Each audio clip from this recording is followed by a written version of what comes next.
DP Earl, are you there? I know that President-designate Newton is not available. DLG Willie, can you do the official welcome for me, please? LGD Desmond, I'll do it. Oh, thank you. I didn't see you. Thank you, DP. Thank you, DP Paul. Yes, good evening, everyone. Good evening. I want to extend a welcome to those who are here with us this evening. But let me start with those who are visiting from overseas. Are there any clubs from overseas? If not, I'll move to Division 25. Are there any clubs from Division 25? Good evening, DP Paul. This is Vice Chair Crystal for Interclubbing from the Kiwanis Club of Montego Bay. Currently, we have, let me scroll through. Okay, I know some of my members are logging on shortly, so we're expecting a great and fulfilling meeting with you guys. Thank you. Yes, thank you very much for joining, and it's always a pleasure to have you from the West. Are there any other clubs from Division 25? If not, I'll move to Division 24.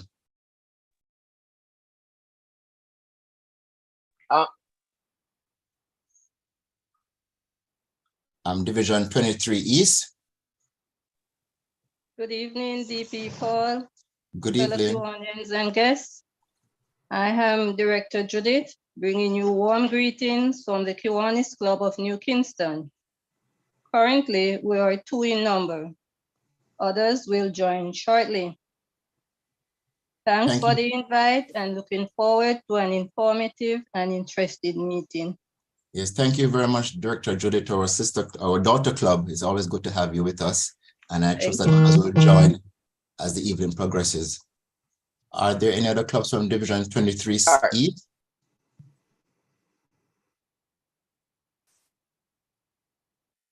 If not, I move to Division 23 West. May I interject? Yes, DP. Can anybody hear me? Yes, we can hear you. I'm hearing a delay. Am I the only one? I'm here. No, I'm not hearing a delay. Neither am I. Do you have two devices on? No. Okay. I switched off the other one. So I'm only. Okay, continue. Continue then, guys. Hello, good evening. Good evening. This is Chair Tamara from 23 East Professional St. Andrew Online. On behalf of President Dwayne Bender and our club, we thank you for the invitation to this meeting. We are 4 in number, but we are expecting others to join. Thank you so much. Yes, thank you very much for joining. And I also want to extend congratulations on your 2nd anniversary. Thank you. Yes.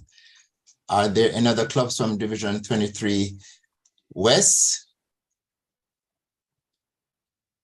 If not, I move to our own division, Division 23 Central.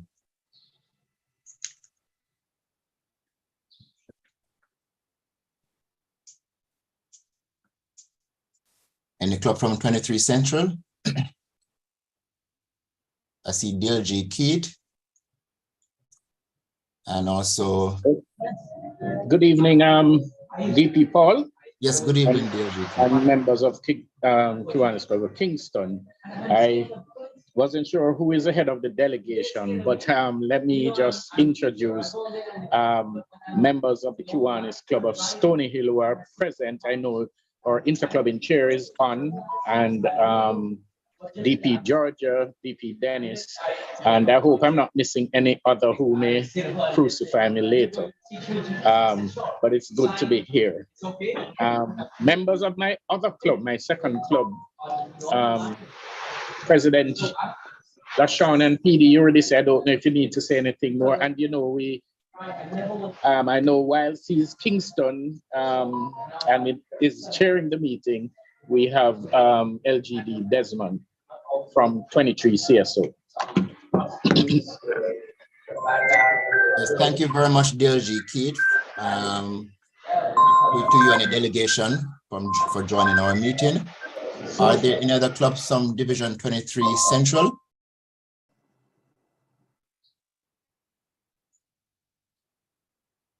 If not, I'll move to our SLPs. Are there any SLPs with us this evening?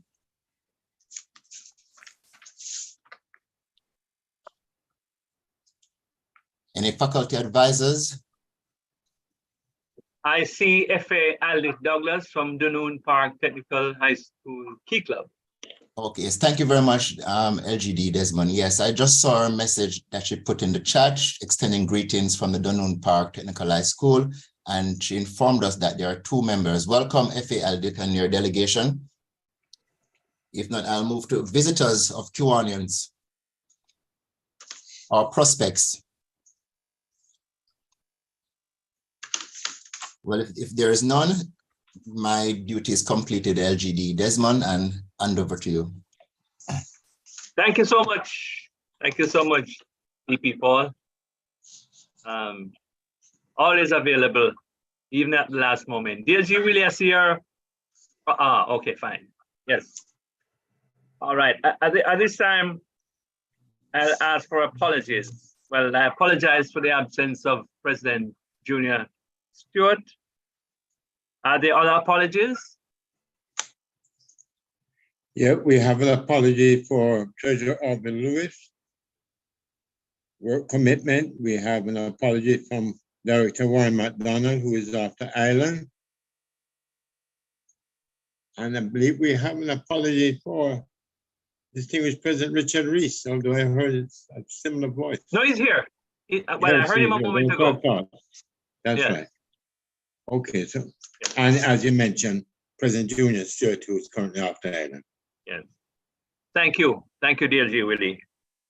If there are no other apologies, we will go to recognition of birthdays and anniversaries from President-elect designate Stephen Craig. Welcome, PED Stephen. Thank you, LG Desmond. And welcome everybody else to the Kiwanis Club of Kingston meeting. I noticed that we also have a visitor. So Dwayne, who had put a message in the chat. So welcome, Dwayne. Glad you could make it to our meeting, and I hope that you enjoy our activities this evening. My job or my role today is to acknowledge Kiwanians and their spouses who are celebrating a birthday, anniversary, or special event. So for this week, that is the week of August 15th through the 21st, we have 3 Kiwanians who have special occasions. The first is Kiwanian Gary Lee Singh, who is celebrating his birthday on the 16th. Tomorrow. Happy birthday to Gary when that comes. Also, today, George Gillings and his wife, Cynthia, are celebrating their wedding anniversary. So anybody who is familiar with George and Cynthia could send them special greetings on their special occasion. Not sure if they're gone out or how they're celebrating this anniversary this evening. And then also on the 16th, tomorrow, PT Dalma James and his wife Catherine, August. So tomorrow is a special, that's the wife of PT Dalma James. And if there's anybody who is here, both Kiwanians, SLP, guests, visitors who are celebrating a birthday that we'd like to recognize, you can tell us now. Okay, if not, back to you, DLG Desmond. I'm looking forward to the program this evening. Thank you. Thank you, PED Stephen. And for Kiwanis education, it's LGD Desmond. All right. And my topic is benefits of Kiwanis partnership. Kiwanis partnership can provide resources, expertise, and opportunities for Kiwanis clubs and members to serve more effectively and efficiently. It will help in enhancing club service by collaborating with partners who have experience and knowledge in specific areas such as education, health, youth development. We can access more information, tools, and best practices to better plan and improve service projects. The benefits too can redound to expansion, expanding club impact. By joining forces with partners who have a large network and reach, Kiwanis can expand their impact and make a difference in more lives and communities, increasing club visibility. By working with partners who have strong public reputation and recognition, Kiwanis clubs can raise their profile and awareness in their local areas and beyond, adding value to membership. By partnering with organizations that offer benefits and rewards for Kiwanis members, Kiwanis clubs can attract and retain more members who enjoy the advantages of partnership. And finally, we can see how Kiwanis partnership can help Kiwanis clubs achieve their goals and fulfill their mission with this kind of a collaboration with our partners overall. And of course, we all have goals, common visions. Once that collaboration is strong, those can be achieved. That is it for Kiwanis education. I think we're at the point in our agenda. Just a minute, please. We're at the point in our agenda, right? DP Stewart, Chairman DP Stewart, will take us the main event. And this is 115 coups in Africa. 90% are in former colonies of which country? Let's start. Over to you, DP Stewart. Okay. Been introduced by DP Earl. Okay. For a moment, I thought I'd lost the job. Because when a brother has to speak about a brother and it's not from an institution such as Lodge. Yes, I'm here. Okay. Here you're having the delays still, DP Stewart. Were you hearing me, folks? Yes, I was hearing you clearly. Right, but DP Stu is not listening to what we are saying about it. Oh, it's a little delayed for him. Okay. All right, look here. Let me try my phone. Please do.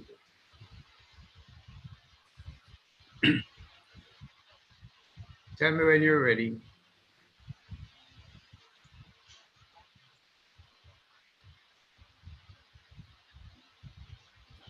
Okay. I'm going to try using my phone because I'm getting this delay. So I'm going to try using my phone and see if Yeah, we heard you say that.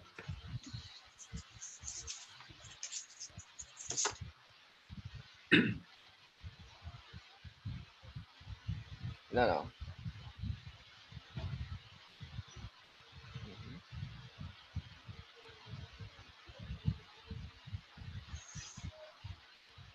Yeah, just give me. I'm just trying to log on my phone.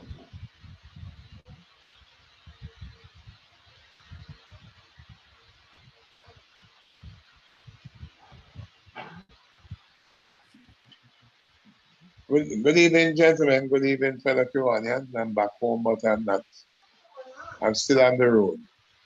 I'm back in the island, but I'm Nice still to on see the you, road. President. Nice to see you, President. Right. Welcome. Right. We, So I'm we just going to ask apologize. him. We apologize for your lateness. Right. Just sit back the island.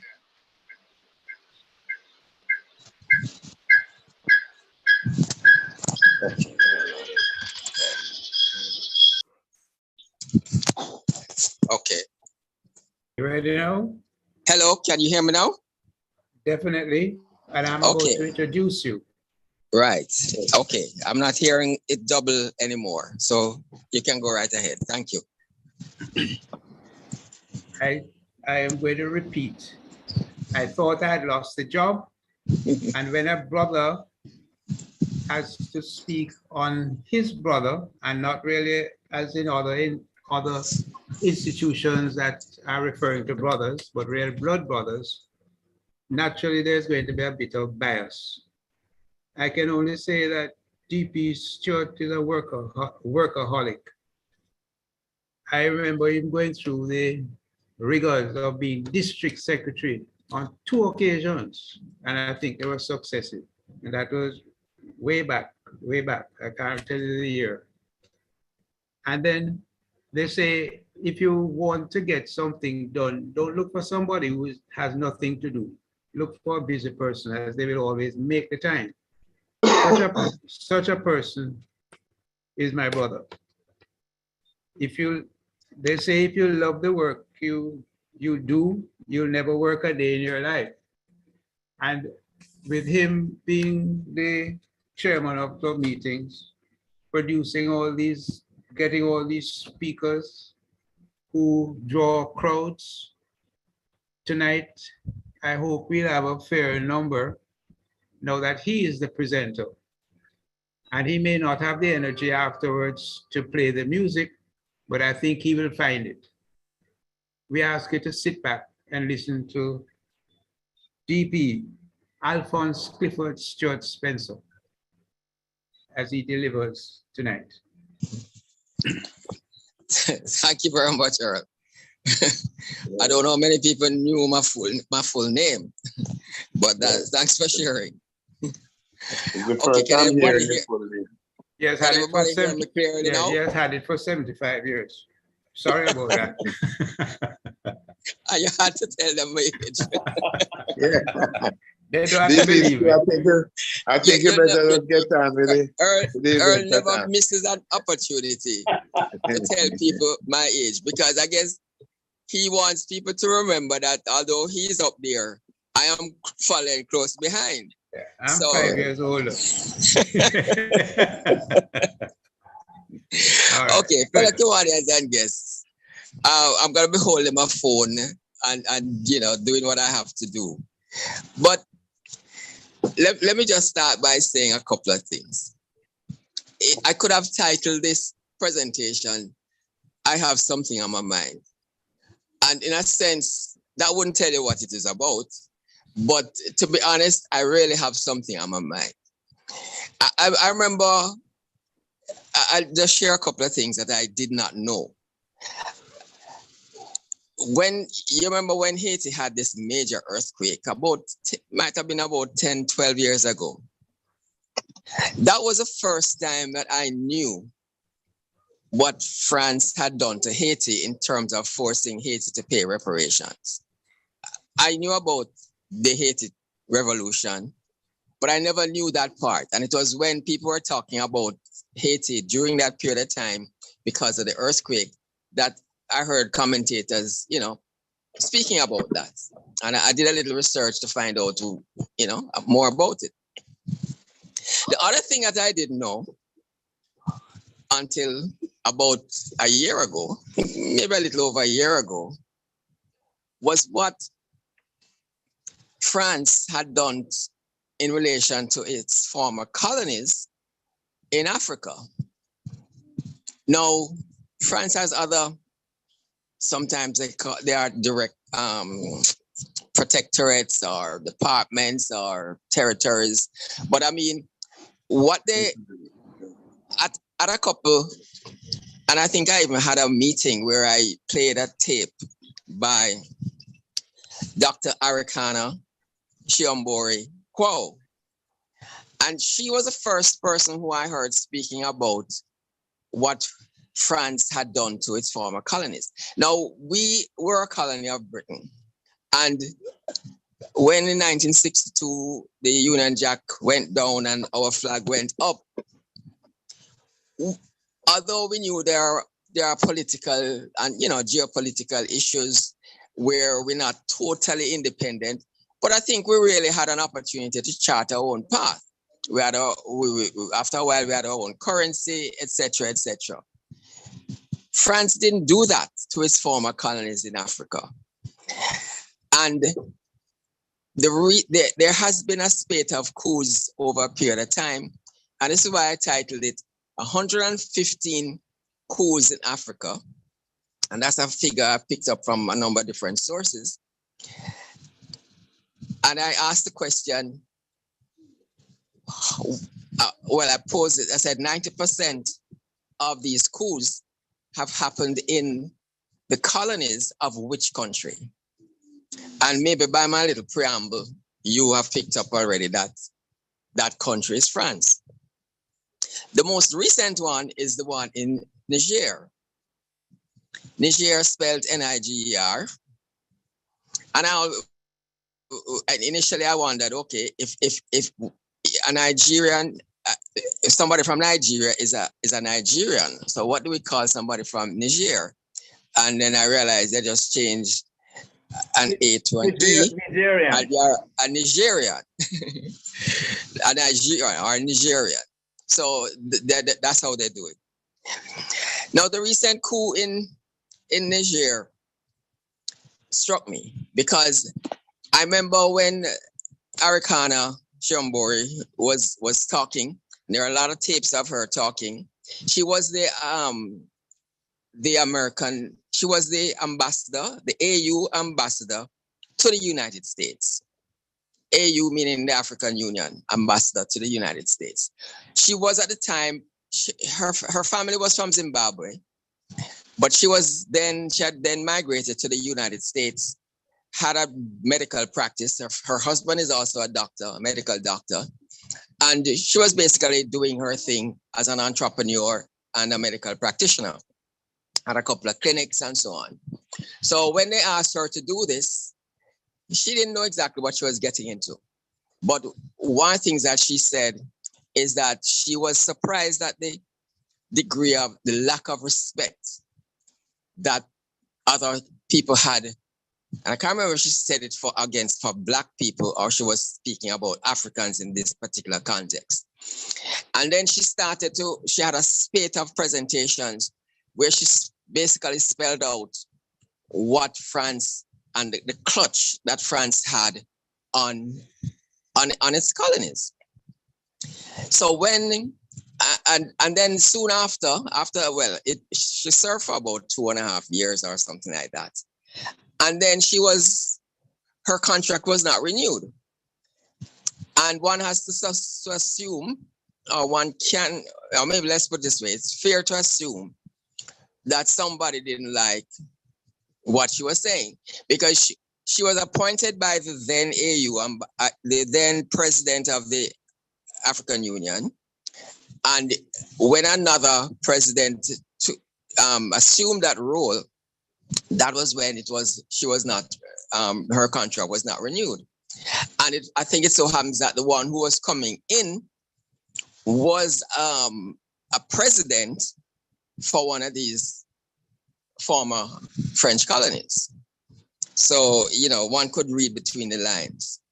Now, I just set that up as a preamble as to show why, when I heard about this one in this coup in Niger, and realizing that Niger was also one of these colonies, I started to wonder, is something being, let me put it this way, are the African countries really waking up and saying, boy, enough is enough? Now, I want to put in one little thing. There is a rumor that is going around. Well, I don't want to call it a rumor, but one report gave a reason as to why this coup occurred. Now, the person who led the coup was actually the person who was responsible for the defense or protection of the president. So it's like the president has his crew of people who are responsible for protecting him. And then this person now, who is the leader of that group, he leads the coup against him. That is one story going around. And therefore, and it is said that he had heard that the president was going to replace him. I don't know if that's really true or if that's just propaganda. But I'm just telling you because it has been said. Now, the moves that this government has made and let's say it again, it was a bloodless coup, right? A bloodless coup. And incidentally, I looked up something and I found that the word coup is originally, it's a French word. So it seems to all tie back together when we think about France. I want to say something a little bit about coups though. Coups have been used as a strategy. We all, we are familiar with these things happening in places in Africa, and I mean they happen in other places as well. But we're familiar with those, and sometimes we just think, oh, that's another one. And sometimes what we don't realize is that sometimes these coups are being fomented by external forces. External forces who don't want to put their faces on a particular regime change. They don't want people to know that they are behind a particular regime change. So they start by the strategies of, injecting false information about whoever the person is that is in power, start funding the people who are opposed to them or who are in opposition, and you get a coup. And this is something that has been happening over and over.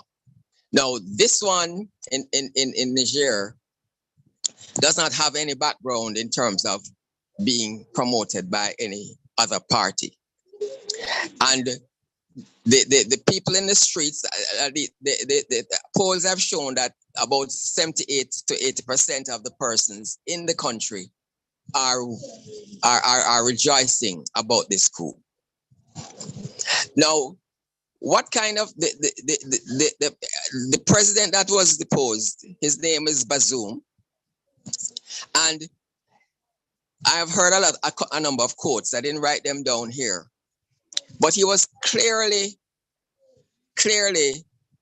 a French. Well, let me not dress it up. A puppet. There's no question about it. And when let me just say before this, why this is also significant is that two other countries, two former French colonies, Mali and Burkina Faso, had coups within the last couple of years. And one of the two first things they did was ask the French to remove their soldiers, to get out of their country and remove their soldiers. And they actually did it. And those soldiers were actually relocated to Niger. At present, France is supposed to have about 1,500 soldiers in Niger. But the US also has a presence in Niger. They have a military base. They have the largest drone base anywhere in the world in Niger. And it is used also to help to protect France's exploitation of the minerals. So the US has that interest. But what I also found is that when you look at the position taken by the US, Secretary of State Blinken has said he has not.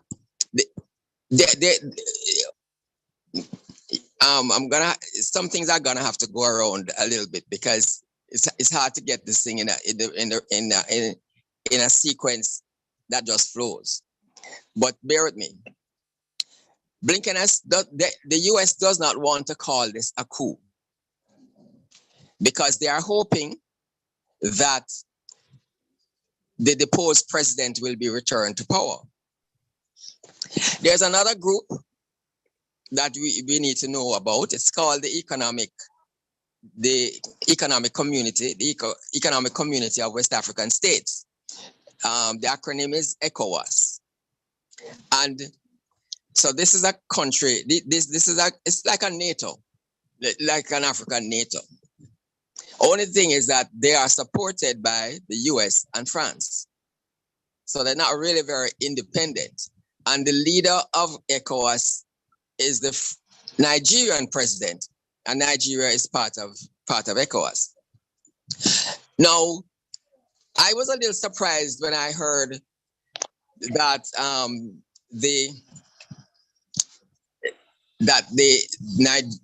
these African countries were criticizing Niger for this coup, because I'm saying, aren't they aware of what France is doing to these countries?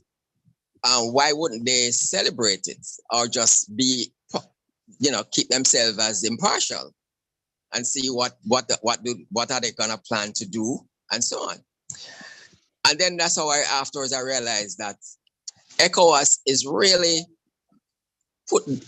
really been created as a front, because the US doesn't want to go in a military manner, and France is kind of holding off.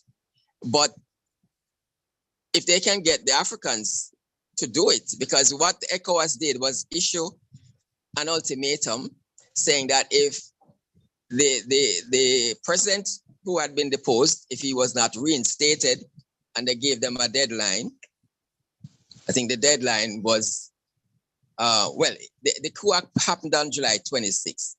So apparently when they came in, they gave them a deadline, and then that deadline has passed, because they said that if they didn't reinstate him, then there would be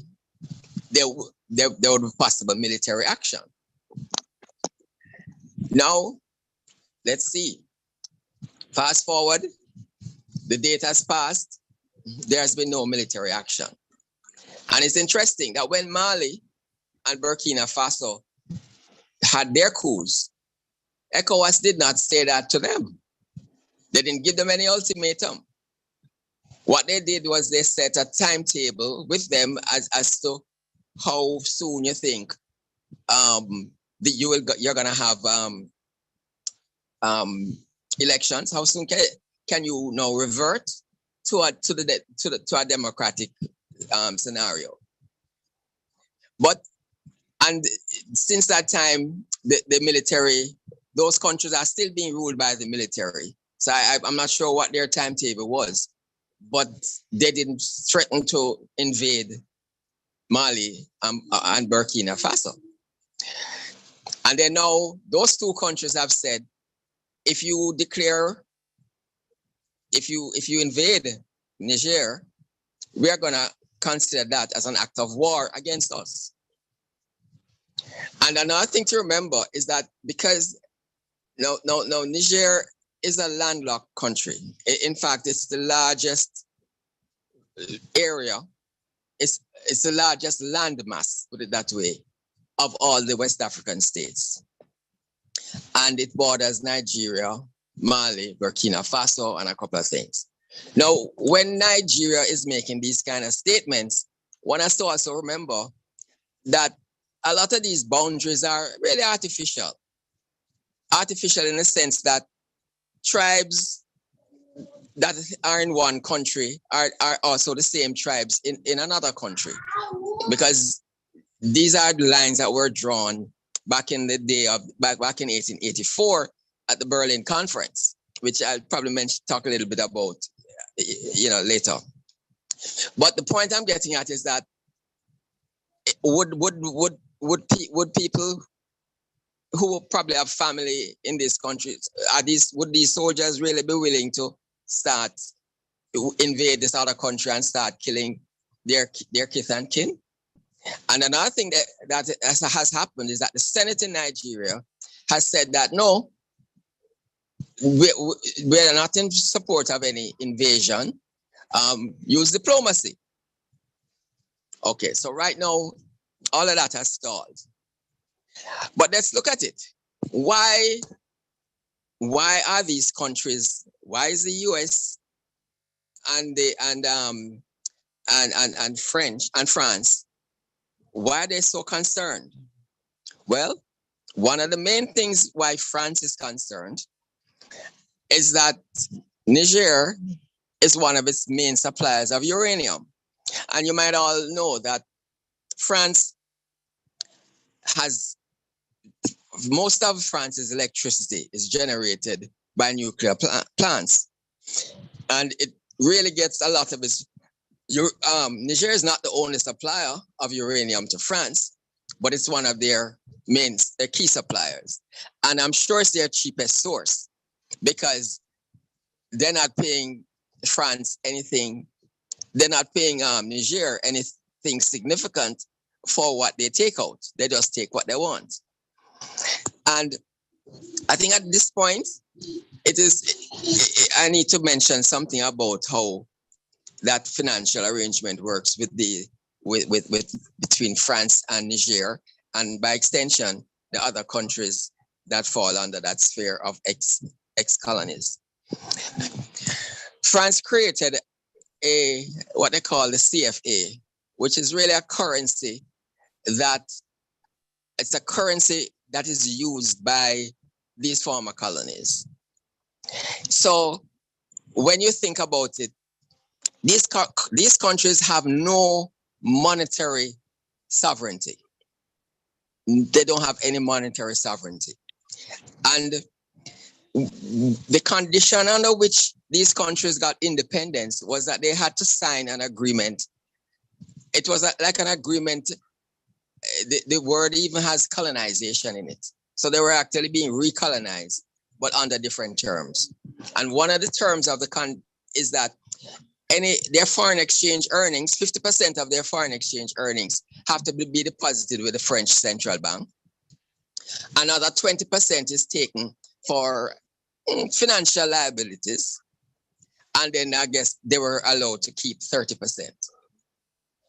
Now, another thing to remember is that Niger is also one of the poorest countries in the world. When you look at those indices, Niger is right there at the bottom. How can this country that has gold, I did say they had diamonds, but I need to double check that. But they certainly have gold. They also have oil, although the oil that they have is really reserves because they are not actually producing oil right now. But they have massive oil reserves, which are to be exploited. Why is this country poor? Why is this country one of the poorest countries in the world? And then you get this, you realize that is really the story of Africa. Africa is the richest continent in the world in terms of its mineral resources. But there are these relationships with the former colonies, and not all of them have the same kind of approach like France. In fact, I also want to share with you some of the differences between Britain and France in terms of how they approach this whole colonization. But I'll come back to that. So you realize then that Niger is poor. In fact, Niger also has free education, technically free education, and yet just under 50% of the population is illiterate. How can you have a country that has free education and almost 50% of the people are illiterate? Well, that is because no money is being invested in the social infrastructure. And there is a constant, there's a clear attempt that the Western countries, they don't want to see any of these African countries really develop. Because, in fact, I saw this where back in 1980, I think Carter was president. So no, in 1980 Reagan came in. Yeah, well, he beat Carter, so it must have been just before that. The US spent, and this is a pretty big figure, but they said they spent $6 billion sending contraceptives to Niger. Now, you will see that when the money that the Americans and the French put into these countries, and they call it aid, is of one type: military aid. There's no aid to build schools. There's no money is not being provided to build roads, improve infrastructure, or any of those things. It's military aid. So one of the strategies, in fact, that war in Libya where Gaddafi was killed, it freed up a couple of groups. And some of those groups, I mean, you could say in inverted commas, terrorist groups. It freed up some of these groups. So the strategy that is used by the West, and in this case, we're talking about US and France, is that you say, you create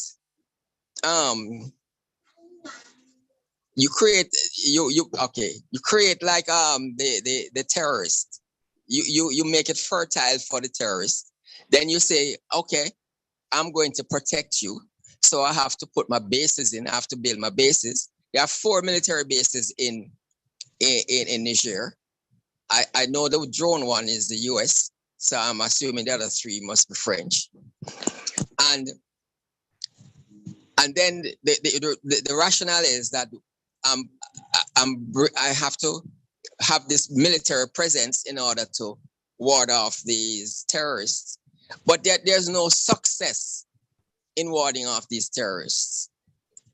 And what you realize is that the whole strategy is to really militarize the zone so that you have the power to do what you want to do, even if the original reason that you might have thrown out there is not really the reason that you're talking about.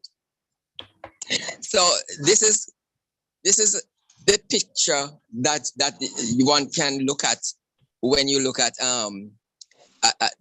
when you look at Niger, and one can see why this country and these countries are saying really enough is enough.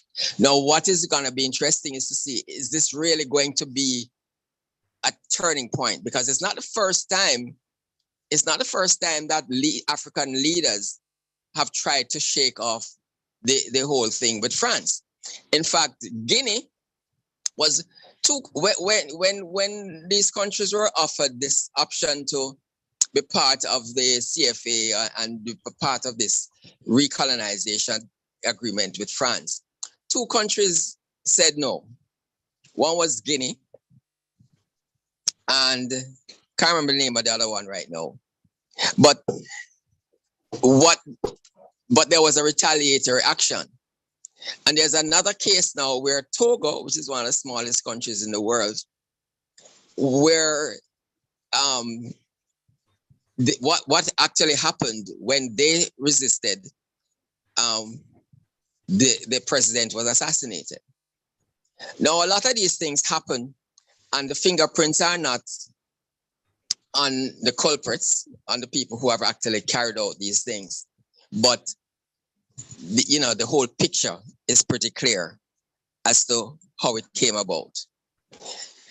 And so, in fact, I saw another, this is sometime before, where a number of African leaders, in fact, one of the more famous ones is this guy Sankara, who was, in fact, he was the one who changed the name of to Burkina Faso. I think that country was called Upper Volta or something like that.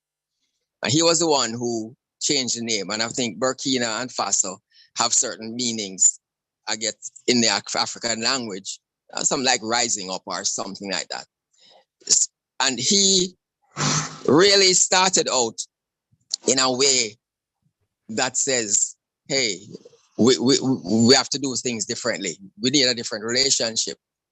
He was assassinated and his coup was replaced. His regime was replaced.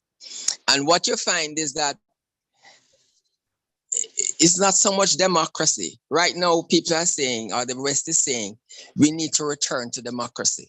But is it really democracy that they are concerned about? Or is it that they just want to have someone in power who is willing to play,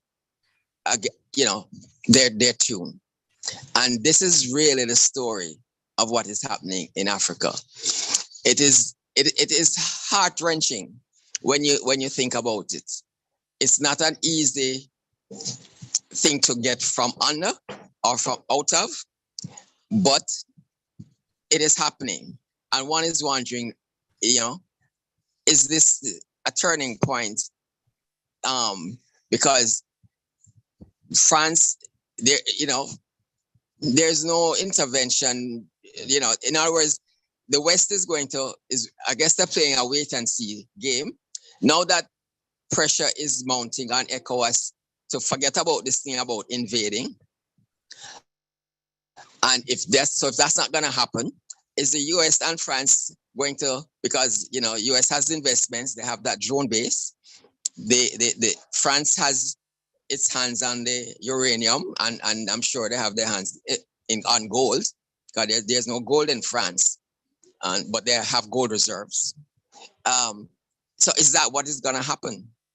Are they going to sit by and in other words, whereas they would probably want the invasion to take place, and then they can sit back and say, well, it's the Africans who did it. If the Africans are not going to do it, are they going to just say, well, we've lost this one? Time is going to tell as to how that is going to play out. Let me just check something else again. Okay, I'm just looking at some of my notes because I really took a lot of notes. And oh yes, I said I was going to talk a little bit about the different approaches.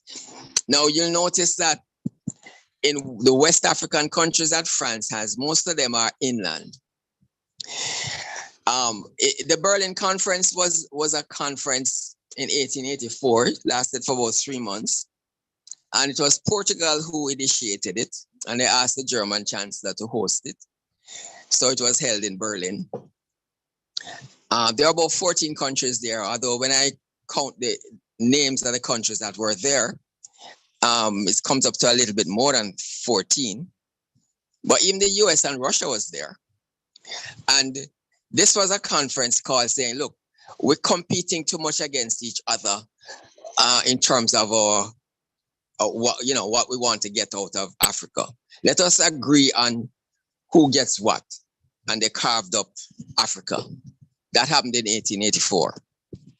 The countries that were there, I want to read them out just so that yes, you had Britain, of course, France, Germany, Belgium, Russia, Hungary, Austria, Denmark, Italy, Spain, and Sweden, Norway, Turkey, the Netherlands, and the US. Now, it seemed that after that, though, the main ones that took the lion's share of Africa was really Britain, France, Germany, and Portugal. In fact, France seems to have ended up with 20 countries, and Britain ended up with 22. Now, Britain's strategy was to go after the ones that were coastal, because they are thinking, I need to take things out. So I want the ports, I want access to the ports and the rivers and so on. So Britain was strategic in choosing those. The French ended up with the ones that are more inland. Another feature that I read about, which is the different strategies, is that France wanted to make these people who they colonized into let's say little Frenchmen.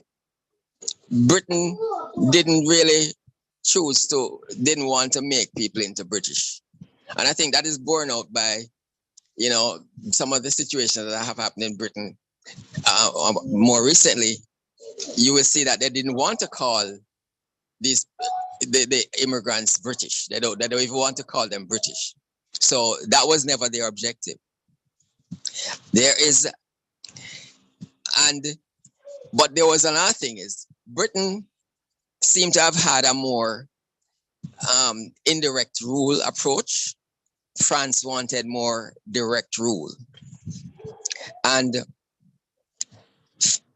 finally, and the other point is there was more of a restriction of civil liberty by the French, whereas Britain abandoned forced labor approach.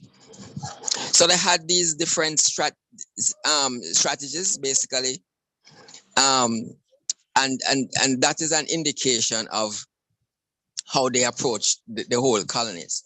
Now, we probably can be thankful that we were not colonized by France, although the relationship that France has with its Caribbean, and sometimes I don't know which one to call, because some of them are protectorates. I looked it up.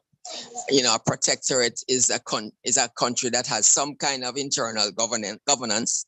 They govern themselves, but they have a relationship with another bigger country to protect them from any external attacks. So those are the protectorates. Sorry, DP. There's a request for you to turn on your camera, but I think because you're using your phone, it's not working so well, right? Well, I can't turn on my camera, but because I won't be able to see if I'm filling up the screen or holding it at a particular distance. So I prefer to leave it off.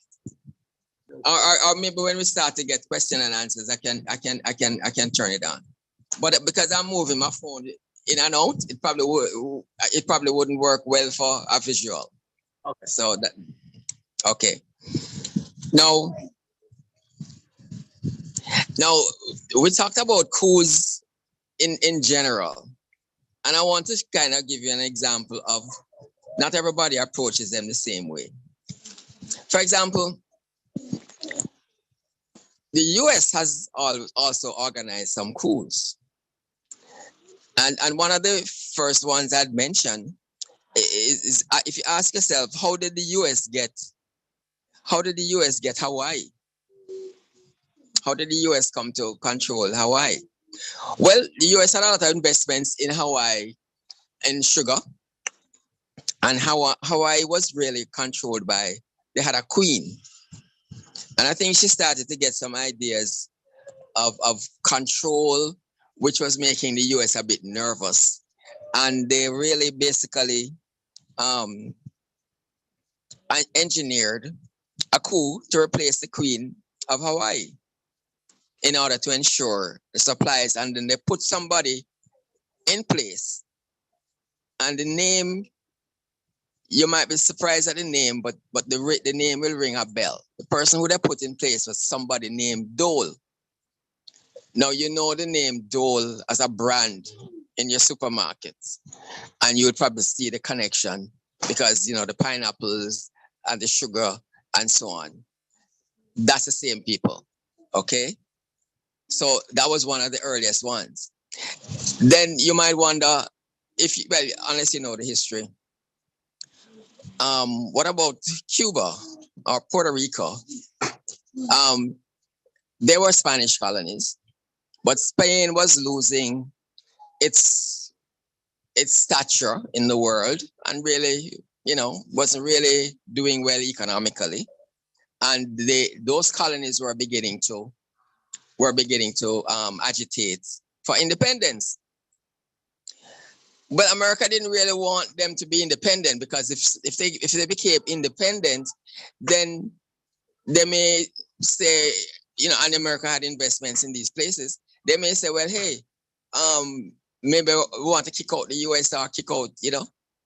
So what they did is instead of, they basically started to support the rebel groups, and they promised them that, you know, they would be given their independence, which they never did. They reneged on that. And so you have them, so now they end up taking over Cuba and Puerto Rico. And you know the situation in those countries presently today. There's been this strategy, and Honduras is another case where I think Honduras was about bananas, and there was this person who had his investments. It might have been American, I think it was, and he really decided, he went and bought his own gunship and basically attacked, and the US just sat by and watched.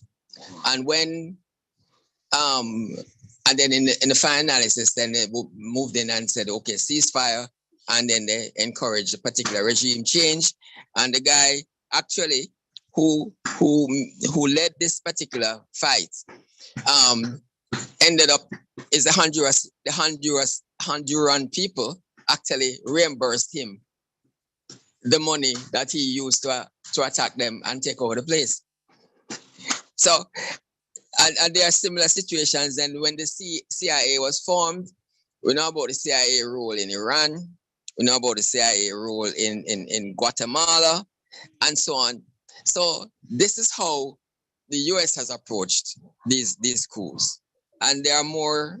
I won't bother to go through that list. So I am what I'm really interested in now is to see how successful will these African countries be in repelling this continued exploitation, which is really, exploitation is much too nice a word. A more appropriate word is piracy. So that's really what is happening. And I don't know, how long have I been going on? Okay, I'm gonna pause. Okay, let me end it. Let me do it this way, because I know I had more stuff that I wanted to say, but I want to open it to persons who may want to ask some questions. And some of the things they may ask are probably things that I have in my notes, which I just didn't get to. But let me end with this. What does Africa want? Okay. Africa wants, it would appear, when you look at what is happening, self-determination, a unified Africa, a unified currency. And in fact, let me just mention that unified currency, that was one of the objectives that Gaddafi had. And one can probably surmise that that was one of the reasons why, you know, he was killed. They want freedom of movement. That is something that Africans have to decide to organize among themselves. I was watching the president of Kenya was saying the same thing, where he was saying, look, if an African wants to go to Britain, he's likened it to milking an elephant in terms of degree of difficulty. Then he said, if somebody from Britain wants to visit Africa, it's like, hold a second, please. Aiden, stop the noise, please. It's more like a walk in the park. And then he said, but for an African to travel from one African country to another, and I can't remember the metaphor he used, or the simile he used. He said it's like brushing the teeth of an alligator. That's not how I remember it, but that would do. I remember it as something else, but I don't remember the alligator part. But anyway, you get the message. So freedom of movement is something. In fact, we talk about it in the Caribbean, where why do we need visas to travel to our to members of CARICOM countries? You know, that kind of thing. But I guess these are things that have to evolve. Then they also want. Well, they are now in the process of setting up a continental free trade agreement. I think it's already in place. And they really want jobs, you know, roads, healthcare, you know, and support against global warming. In fact, one of the things about global warming that I should mention is that in Niger, there's Lake Chad. And Lake Chad has lost about 90% of its water and needs to be replenished. But you know who is not interested in that kind of development? France. France is not interested in doing that. All these countries are interested in is providing aid by way of militarizing the zones so that they can control, or hopefully that they can control, but they're not interested in developing. In fact, one could say that if Africa was to develop and their population was to grow, you know, you remember that thing about the contraceptives, they would probably want to use more of the resources, but the West really want those resources to be there for them. For them, that is what Africa is there for. It's there as our stamping ground to take what we want when we want it, and that's it. So all countries of the West are against the above. And I'll stop there. I'll stop there. I mean, I could go on for a while more, but I mean, at this point, I'm interested in knowing whether there are any questions that anybody would like to ask, because this is an issue. I mean, to be honest, it really hurts. It really hurts. So the floor is open. Okay, DP. So let me see. Now that some African countries don't consider themselves to be a part of Africa. People of North African countries and Ethiopia, for example, don't consider themselves to be Africans. Well, the North African countries have a different history. Some of them are also they're also classified as Arabic, but that doesn't mean they're not African. They can use both terms can equally apply. And I'm not sure about Ethiopia, but the distinction about Ethiopia is probably the only African country, certainly sub-Saharan African country, that was never colonized, because Italy did not succeed. Mussolini did not succeed in colonizing Ethiopia. So I don't know to what extent, you know, but I've never heard it said that Ethiopia doesn't want to be seen as African. I've never heard that myself. Anybody else has any other comments? Just to mention really that of the 54 countries on the African continent, 45 of them have had at least one coup attempt. And as you mentioned before, the Burkina, they had 14 coups, 10 were successful and 4 failed.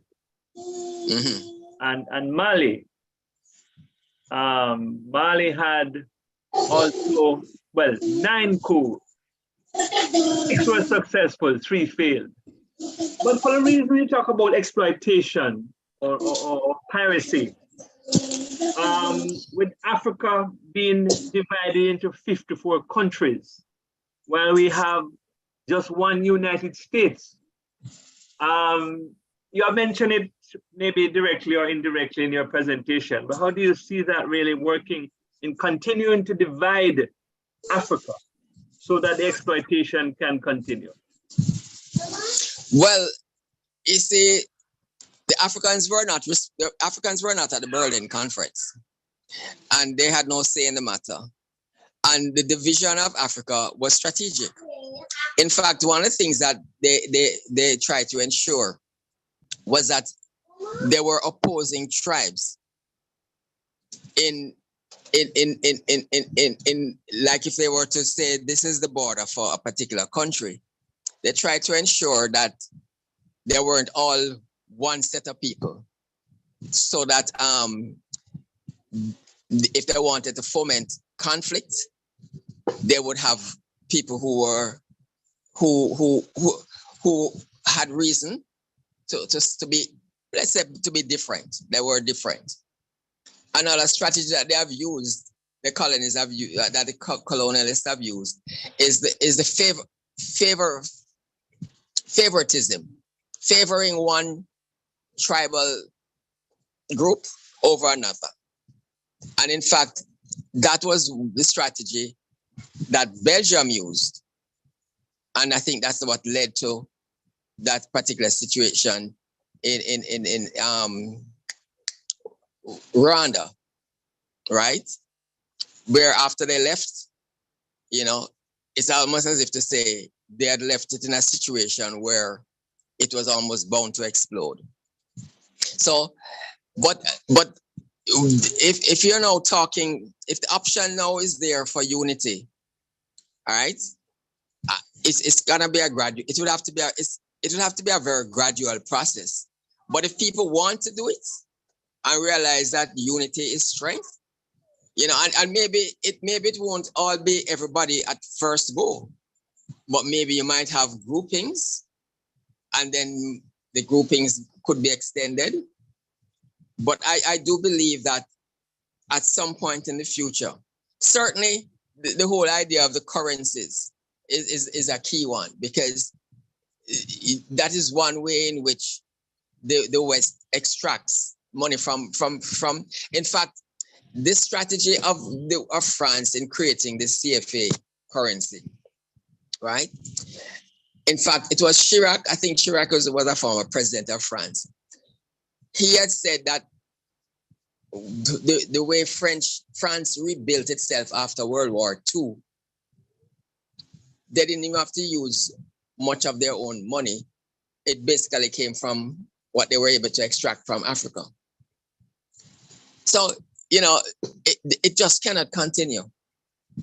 And this is something that, in other words, the person who is saying it is French. So, and he was a former president. So it's not like some journalist around the corner who has some idea of what's happening. That's a quote from I think Chirac. Thank you. Thank you, DP. I see DP Earl's hand is up, but before I go to DP Earl, may I ask for a motion for an extension of this meeting by 15 minutes? I so move. President Junior? Do I have a seconder? Seconder. Thank you, DP Earl. All right, all in favor? Thank you. DP Earl, over to you, sir. Right. They have said, you know, that you must beware of Greeks bearing gifts. And we know the old story. But then they also say not everyone who comes to your aid means you're any good. There are good examples there. Divide and conquer is still the rule. And of course, here comes China. Because if those countries are not interested in developing Africa, in assisting to, they come in now and giving and making it easier, but of course, they don't necessarily mean them any good. They are just being contenders with the other countries. But those are my comments, except to say that many of the African countries, I think there are many, they can do quite a bit themselves, and there's something that prevents them from doing it. Their own development, because they have a lot of great scientists over there too, but we don't hear about them. And so, you know, the big countries just want to stay big, power. I close with this. There was an introduction to a book named The Next Best Thing. It's simplistic, but it says, there's only one thing in this world worth having, and that's love. You love somebody, somebody loves you. Without it, you are nothing. So you take the next best thing, money and power. That is what is ruling the world. Thank you, sir. Thank you, DP. Do we have DP? Do we have any more questions? Before Rupert, I want to say something. You mentioned about Russia and China. Let me say something. Russia has a history of supporting if you remember, Russia was helping Angola from way back. In other words, when the African countries say in relation to the war in Ukraine, and they don't seem to, they said, okay, I don't really have any stake in this, but in terms of Russia, Russia has shown me over the years that they have supported us. They have a history of it. And there are a number of countries from, well, even if you think of Cuba and elsewhere. So that is what Russia has going for them. And the relationships, although one could probably speculate that they just want to be able to get their hands on resources as well. But Russia is resource rich. So that may not be what moves them. China now also needs resources, and China has come in with a totally different strategy. Yeah, man. Some of those things that the West is not interested in developing Africa. China comes in and starts to build roads and ports and so on and so on. Now, we have heard about let's say the debt trap, but it's not very clear how that has worked or how that has worked against the African countries. But at least they have gotten the infrastructure development. So a different type of relationship is being forged. And one of the things is that whereas the West has tended to have a master-servant kind of relationship, that is not how China and Russia have interacted with them. In fact, Putin had this could call it a conference where I think 49 of the African countries attended just recently in St. Petersburg or somewhere in Russia, of course. And as I said, the majority of African countries went, attended. I don't think Niger at the time would have been, I think that would have been before the coup, and Niger wasn't there, So it's just that there is a role. I mean, Russia, they will carve out their little piece, but we'll see what happens. We're not prepared to condemn, but at least some of the initiatives that China has taken, that's what Africa needs. Okay, go ahead. Whoever had his hand up. Thank you, DP Stewart. Really appreciate your presentation, sir, and the education that you have provided. I just put in the chat that we'd love for part 2 to be of your lecture series, to be economic conditions of former British colonies in Africa and the Caribbean. We'll consider that at some point. And of course, I'm very much interested in knowing the real forces behind dividing really the Caribbean countries, because the Treaty of Shagaram was back in 1973. Caribbean countries are still not as united as they should be. They're not as strong, and we're talking about removing that kind of a barrier. So with that, I thank you for your presentation, sir, but DP Rupert Whitaker will do the vote of thanks. DP Rupert, are you there? Thank you, LGD. I sat here. I knew DP Stewart was a man of many words, but I didn't know that he was history buff, a current affairs buff, an economic buff, and all those other buffies. I'm going to suggest, as I say thanks on behalf of all of us, that the Kiwanis Club of Kingston create a prize for people who do presentations like these. In West Africa, the wise men are called griots, G-R-I-O-T, singular. We probably need to do something and award DP Stewart the first griot prize from the Kiwanis Club of Kingston. I know, and I'm going to ask all of us to really, really put our hands together if you can hear us and give DP Stewart a warm round of applause, because what he has done is to reveal to us this evening some things that a few of us may have been following, but most people in the world do not follow. And we just want to say thanks, DP Stewart. It's a lot of research and following up with what's going on. But this evening you have proven yourself to be a griot. Second thing,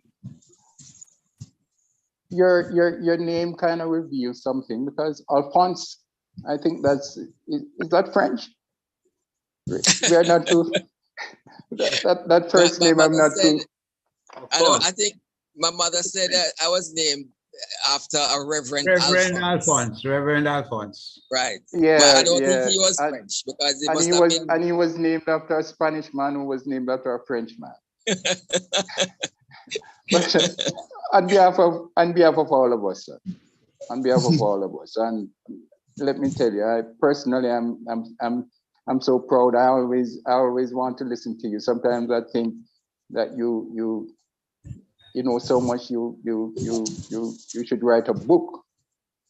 But on behalf of all of us, sir, the history lessons that we have received this evening on not only Coups, but also the economic lessons of what's happening in for most of us, our motherland, our fatherland, depending on how we look at it, telling us about geography, telling us about current events. We just want to say thanks. Keep up the good work, sir. And we know you have a lot on your hand, and we want to wish you well, and we want to thank you. As usual, you know, you are the author of all the certificates, and you're going to make sure. And that's one of the reasons I suggested that we get a new one for you. And if the club doesn't want it, I'm gonna get something special for you, sir. Thank you on behalf of all of us. We're looking forward to section 2. Thank you. DP Rupert. Thank you, sir. And do we have the Sarge on? Sarge Zuri? Yes, I'm here. Nice to have you, sir. Well, please welcome the Sarge in the usual fashion. Welcome, Sarge. We won't boo him at all. Not tonight. No booing tonight. We're resetting things tonight. We're resetting things. Yes, sir. I'm going to tell you about a Jamaican fireman tonight. So he came home from work one day and said to his wife, you know something? We have a wonderful new system at the fire station. Bell 1 ring, we put on our jacket. Bell 2 ring, we slide down the pole. Bell 3 ring, we jump on the engine and we're ready to go. From now on, when I say bell 1, I want you to strip naked. When I say bell 2, you jump on the bed. When I say bell 3, we're gonna make love all through the night. The next night he came home and shouted, bell 1, and she stripped naked. Bell 2, and she jumped on the bed. Bell 3, and they started to make love. After a few minutes, the wife yelled out, bell 4. The husband asked, what the hell is bell 4? She replied, roll out more hose, man. You ain't nowhere near the fire.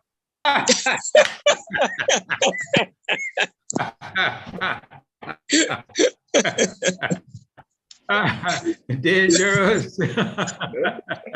Michael Enrique should have is turning in his grave.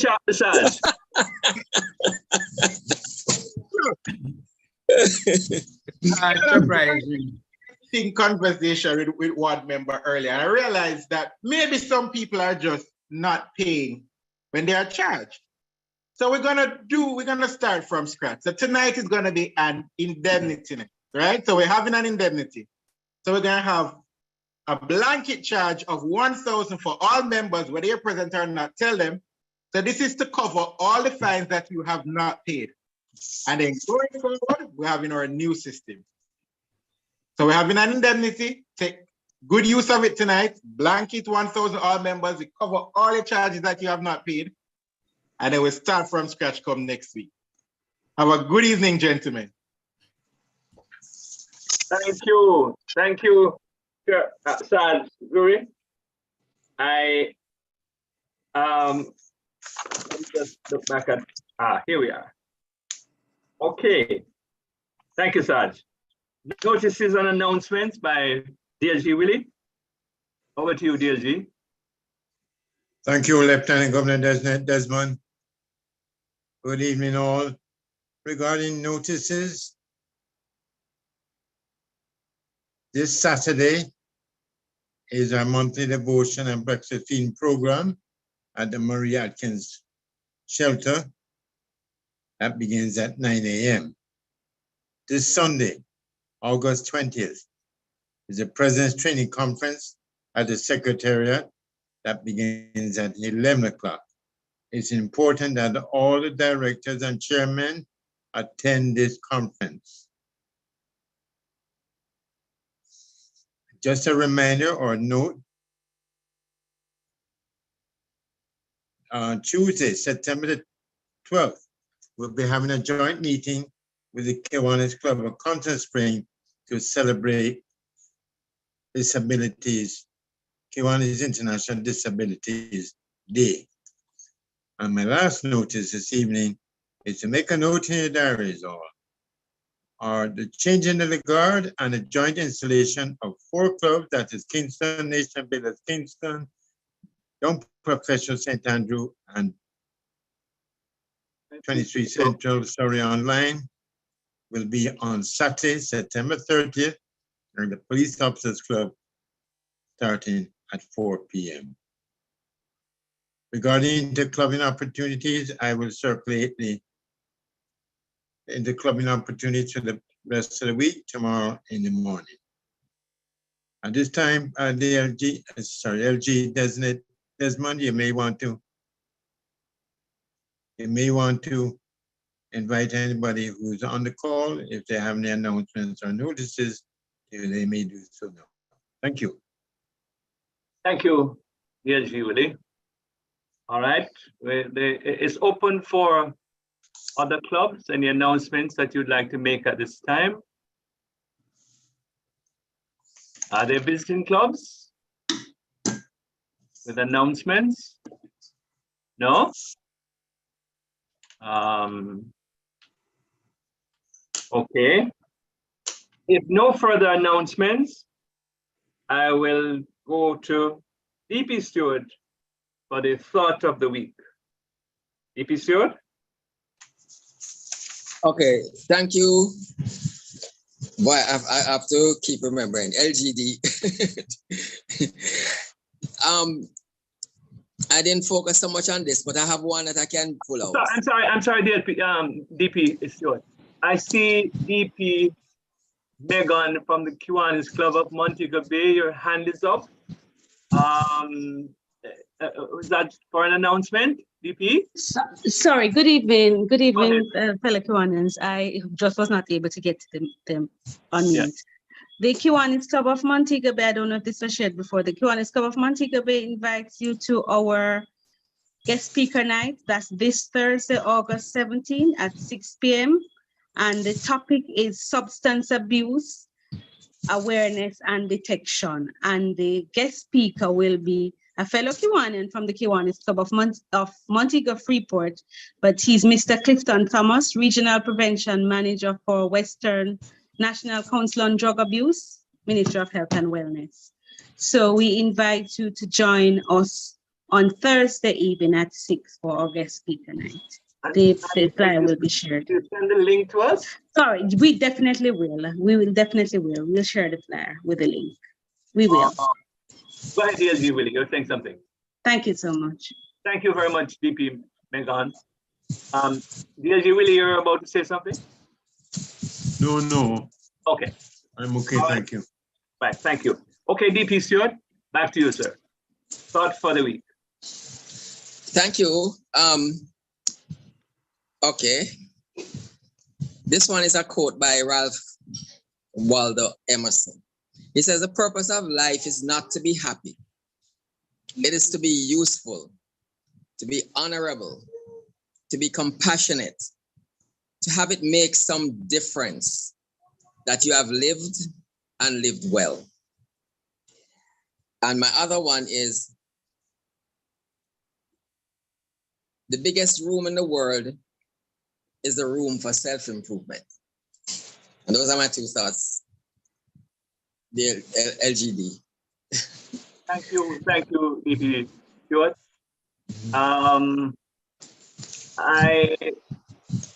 We are at the end of our meeting, but let me just mention, FA Alit has in the post here that we have a delegation from Dunoon of 5-6 persons. LG, Lieutenant Governor J. Justin from Key Club, Division 1 Key Club, Past Director Adrian, and other Key Clubbers. Thank you for joining us. And if there are other SLP members, we're happy to have you, happy that you could have joined us.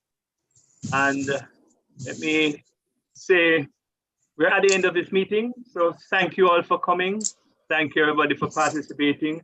Thank you, DP Stewart, for your presentation, sir. I listened attentively, and I'm looking forward to part 2 and possibly for part 3.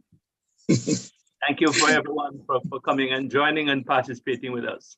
This meeting of the Kiwanis Club of Kingston is now terminated. And let me just say, because those who may not have heard, because of my inability to share sound, I'm gonna have to try and figure it out after the meeting. I wouldn't be able to play any music tonight. So that's it for tonight. Sorry about that. Those who like looking forward to being entertained by you and your regular music. It's a bit much to ask of you tonight anyway, so you deserve some rest, which I know you will choose how to take it. Yes, thanks. It was a pleasure. Thank you. Okay. Well, I won't sign off. I'll hold on for a while, and I can play one or two. Yeah. Okay, great.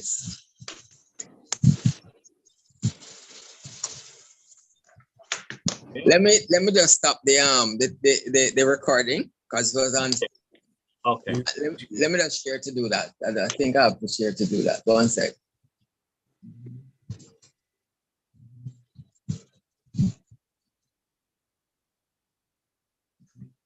I'm gonna play